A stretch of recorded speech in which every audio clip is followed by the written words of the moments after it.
ṣe ń lọ show me bọ̀. Èrè lobìnrin jẹ́ lábọ̀ ọjà. Má jẹ́ ń tàràkà, má jẹ́ ń sìn wọ́n wáyé, má jẹ́ ń ṣàkóbàtà fẹ́gbẹ́ bàbá. Èrè lobìnrin jẹ́ lábọ̀ ọjà. Má jẹ́ ń tàràkà, yeah.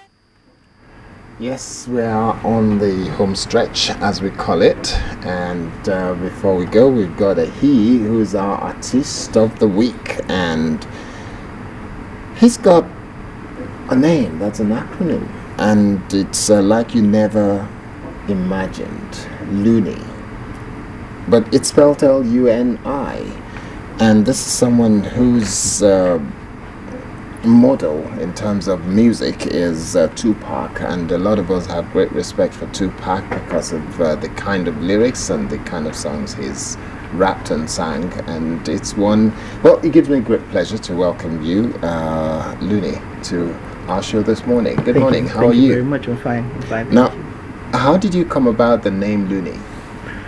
Okay, let me put it this way.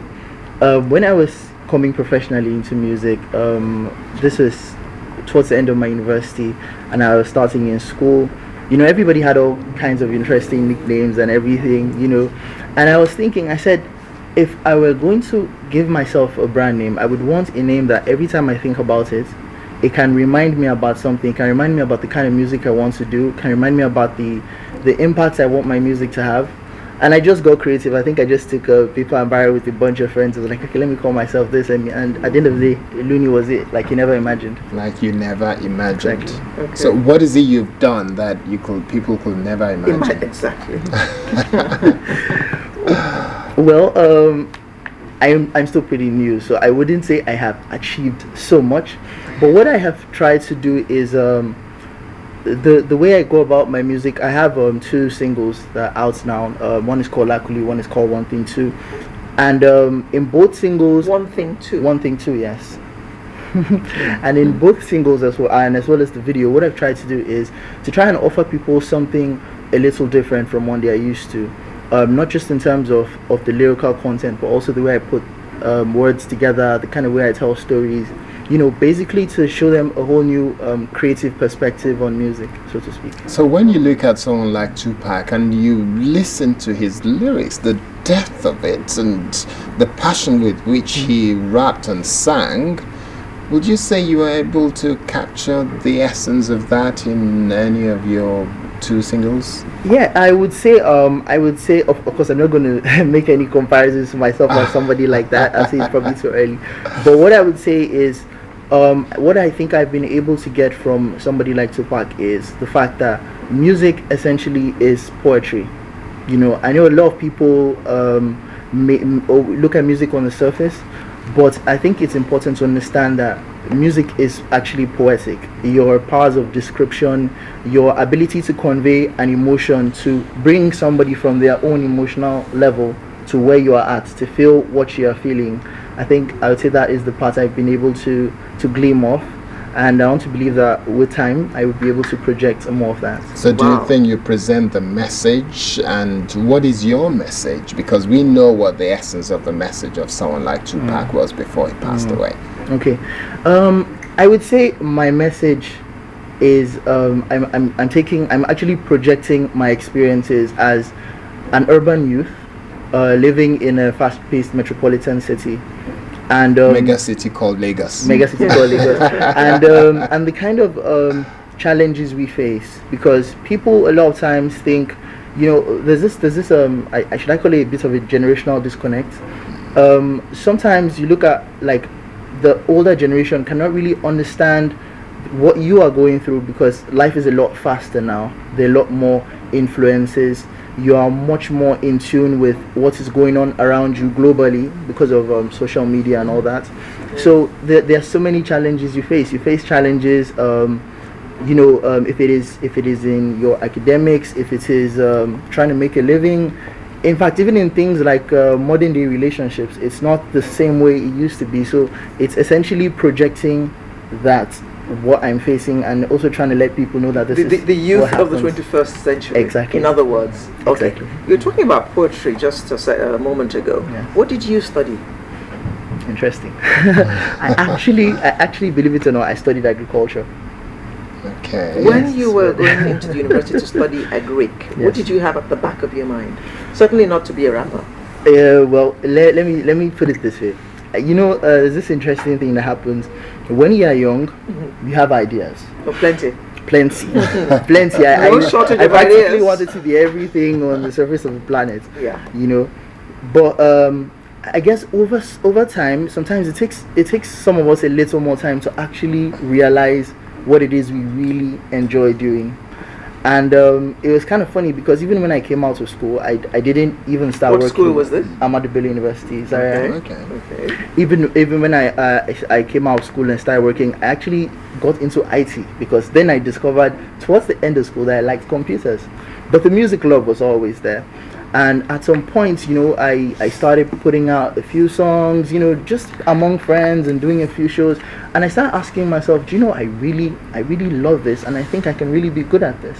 So I guess that was the metamorphosis, and probably some stage of the evolution is where I'm at. I don't think I've evolved fully. While we're at it, what secondary school did you go to? Okay, I went to Nigerian Navy Secondary School at Abeokuta. Okay, Yes. all right. And then you went to study agriculture Yes. at the Ahmadu University. That's right. And now you are a rapper. Yes. So from being an agric student, you became a poet. Yes. Okay. Now, were you writing poetry at all when you were in school? Yes, I was. In fact, the truth is, poetry, before I could actually find like an outlet like now for it was such a huge distraction for me because there'd be times I would be reading my books, and before I know what's happening, I just open my eyes and I realize I've been scribbling poems and I've forgotten what I'm reading. I've just been writing away and all that. So I guess eventually your passion, there reaches a point in your life where your passion just has to find an outlet. It's like a river, and at some point it's something is going to give, and so I'm happy now that at least I have. There you are. Yes. Now tell us, what do you think about the music scene in Nigeria? The music scene in Nigeria.